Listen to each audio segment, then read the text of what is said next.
Hey, what's going on, guys? SargeantsTechTips. Welcome to another video on my channel. Now, in today's video, we're going to be taking a look at MiniTool Shadow Maker. This is going to be the free variant, and I also have the paid variant I can show you guys. Basically, this tool is a backing up tool, so you can back up your data. I'm pretty sure there's a couple of other things you can do. Let me look here. So basically, this is a system backup and restore software. This allows you to back up, sync open files. So any basically files that you already have backed up, you can sync with those files. You also got it fully supports NTFS volumes with 2 megabyte cluster sizes. This also allows you to restore to a different computer. This also allows you to back up to a 2 megabyte cluster volume. This also allows you to change the backup scheme, and then it also allows you to do automatic backup. If you have it running in the background, it'll do automatic backups, whatever dates and times you set it to. So let's go ahead and take a look at the software. I've already got it installed here. Let's go ahead and open it. Alrighty, here's the program. It's pretty clean. Honestly, I love the design of it. It looks very modern and minimalistic, which I love programs to look because it's a lot easier for new users because they don't have to worry about trying to figure out what does what. So I do have a backup drive that I did just pull off the shelf, so we're going to go ahead and back up some data to it as an example. I've never actually used this software. I looked around and messed with it for a bit before I started recording this video, but I decided to basically give you guys my first impressions on it in this video. So first, you got the backup tab.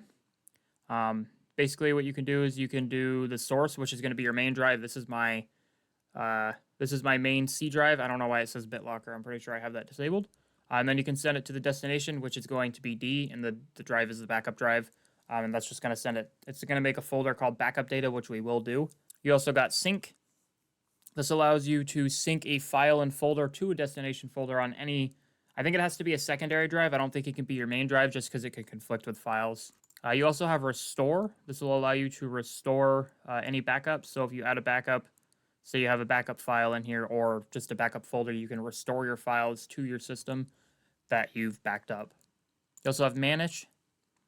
Shut down the computer when all running backup tasks are finished, which is nice. So if you leave for work and you want to make sure your computer's backed up, you can shut it down as soon as the backup's done. Then when you get home, you can fire up your computer and use it as you need. You don't have to worry about backing it up. You also got logs. This will show you anything that's happened in the last 24 hours, custom period, last 3 months, or last week. The custom period, you could probably say all time if you want to see all your current backups. You've also got tools here. You've got a media builder, an add boot menu, a dismount, clone disk, PXE, which is a Ethernet. Basically, it's Ethernet boot or internet boot. I don't know how to explain it fully, but there's a certain word for it. I can't think of it off the top of my head. It's basically you booting from the internet on a drive. That way you can boot that way. You've also got remote. I don't know what remote does. That's something you have to pay for, which is fine. You've also got system booster, which I don't recommend installing because I am not a huge fan of system booster tools, but if you're into that sort of thing, you can install it. I trust MiniTool. I don't think they're going to put junk on your computer, but any software that says they're going to boost your system does not boost your system. So let's go ahead and do an example. So we're going to go ahead and do a backup. You can see we've got a backup folder here. It's just plugged in. We're going to go ahead and test that out. Let's go ahead and do that. We're going to do, you can actually choose what you want to back up. So let's do this. Folders and files. We'll go to OS. And then all these folders we want to do. So we can just go ahead and select them all. And then you don't have to back up every single folder. Like, for example, we don't need the OneDrive folder, the links folder, or the favorites folder. Every other folder is fine. Let's go ahead and click OK. It's going to do that. And then it's going to go here. We can actually choose where to put it. We're just going to put it here. It's just going to go there. And then it's going to start backing stuff up. And at the top here, at the top left, you do have an option to shut the computer down when all tasks are finished. As you can see, the backup finished. It actually gives you a time frame on when it finished. So if you do leave, say you go grocery shopping, you'll know when it finished and if it finished everything. So basically, to check for your backup, all you have to do is go to where you backed it up. So in this case, my backup drive. And it looks like it doesn't just throw everything onto the drive, basically. It's giving you files. And these files are going to be as big as your backup, which I bet you this file. Okay, so this file right here is going to be your backup file. Basically, it's just going to show you all the files and stuff. And anything in those folders is where your backup is. That way, it's also probably encrypted so that if for whatever reason someone was able to gain access to my backup drive that I grabbed, it's encrypted. They would need the program to unencrypt it. And even then, I don't know how well that would work. I'm sure it's probably super easy to unencrypt, but it's a little more difficult. And not a lot of people want to sit there and go through stuff like that. You also have your logs, so you can see that our successful backup was done. And this isn't necessarily a bad thing to have it just be one file and not all the files. This gives you more of an organization thing. And I'm pretty sure under the backup folder, you can see that it's got a string of numbers, which basically means it knows, the program knows. This also has a date right here. You can see 04/16/2024, and then you've got 3 zeros at the end. So you can also read the date. That way you can determine on when the backup was created. You could do another backup. Let's do another quick backup just to see if it changes. Probably take a few seconds just because there's nothing really in the pictures folder. And as you can see, it's done. The latest backup will pop up momentarily. You can see it's done.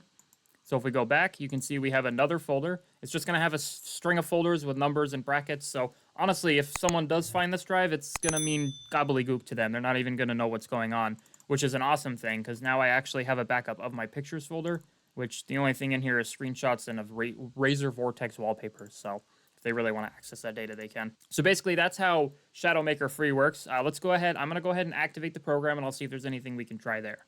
Alrighty, guys, as you can see, I have it activated. Up here it says lifetime, so we're good there. And I actually did notice on the main homepage, which I love, by the way, I'm really starting to, I actually might use this personally. You got latest backup, and it shows you your latest backup and when it was completed.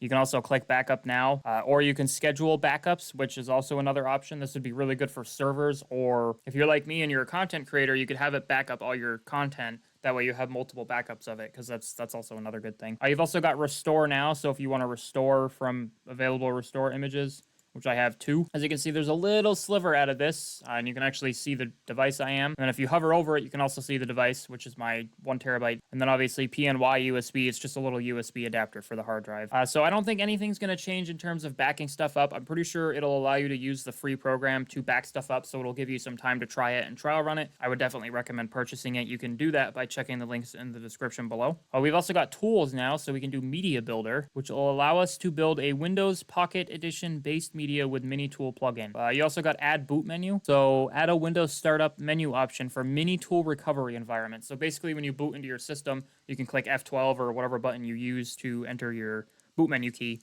to enter your boot menu. That'll allow you to boot into the recovery environment so you can back up your data without actually being in Windows, which is a good idea because if you're backing data up and data's being written, the data can get corrupted as it's being written and trying to be backed up, or the data just won't be complete and the file won't open. You've also got dismount, so you can select a volume you want to dismount, but I don't have any right now. You've also got clone disk, which will allow you to clone a disk to another. You've also got PXE. You've also got remote, so you can remote stuff. You just put an IP address in, and this will allow you to remote into another computer. And I believe that's going to be it for the tools. I'm not going to look at System Booster because I don't believe in those programs, but the tools that it comes with, I don't think you can use any of these without paying for the software, which is fine. I really don't think you need any of these. As long as you can back up the data without having to pay for the software, I think that's a good steal. The Media Builder is really cool, and I think I am definitely going to mess with that. If you guys want to see a YouTube short on that, let me know. Thank you, MiniTool, for sponsoring this video. If you guys have any questions or comments, let me know in the comments below. I'll see you guys next video. Like the video if you liked it. Dislike video that sucked. Subscribe to the channel if you guys are new. I'll see you on the next video, and peace out.